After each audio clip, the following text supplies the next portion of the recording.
श्रीराम समर्थ.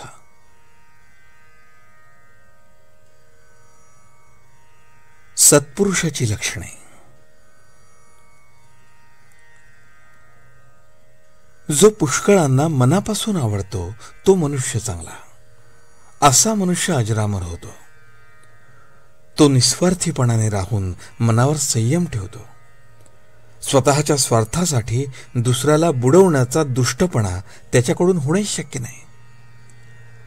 असा सत्पुरुष म्हाताराला म्हातारा, पुरुषाला पुरुष, बाईला बाई, मुलाला मुलासारखा दिसतो. म्हणजेच जो ज्याप्रमाणे असेल त्याप्रमाणे त्याचे त्याच्याशी वर्तन असते.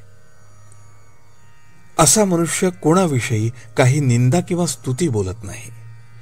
मान घ्यायला योग्य असूनही मानाची अपेक्षा तो करत नाही. स्वतःच्या विकारांवर त्याचा पूर्ण ताबा असतो आणि दुसऱ्यांच्या दुःखात तो त्यांना सुख देण्याचा प्रयत्न करत असतो. तो सहजावस्थेत राहतो, म्हणजेच उपाधीमुळे बांधला जात नाही. असा योगी मनुष्य खरोखरच मुक्त समजावा.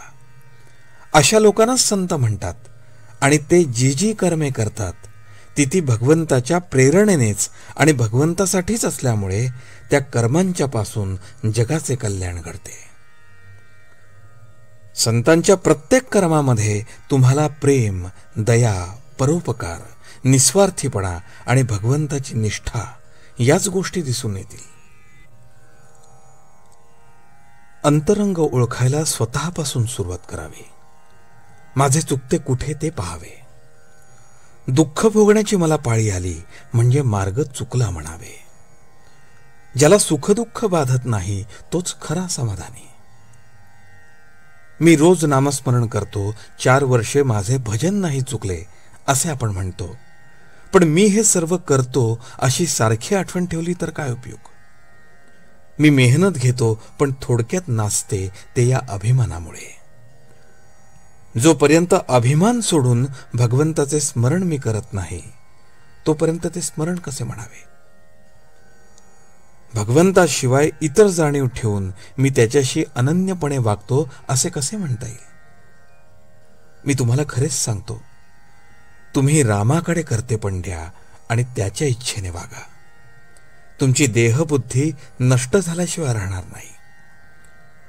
खुणेने जावे, संतांनी सांगितलेल्या मार्गाने जावे म्हणजे मार्ग सापडतो. खरी तळमळ लागली म्हणजे मार्ग दिसतो आणि खरी कळकळ असली म्हणजे त्यात प्रेम निर्माण होते. भगवंताने माझी आपत्ती दूर करावी हे म्हणणे वेडेपणाचेच आहे. संकटे आपत्ती आल्या म्हणून भगवंताला विसरणे हे केव्हाही योग्य नाही. देहबुद्धीचा नाश नामाच्या स्मरणात आहे खास. नामात प्रेम येत नाही याचा विचार करत राहिलो तर नामाचाच विसर पडतो हे कुठे ध्यानात येते. उगीच विचार करत नाही बसू. समुद्र ओलांडून जाण्याकरता रामाचे नाव घेऊन जी वीट ठेवली ती राहिली हे लक्षात ठेवा. आजचे बोधवचन. चमत्कार करणे हे संत लक्षण नव्हे. संत चमत्कार दाखवावा म्हणून चमत्कार करत नाहीत. जानकी जीवन स्मरण. जय जय राम.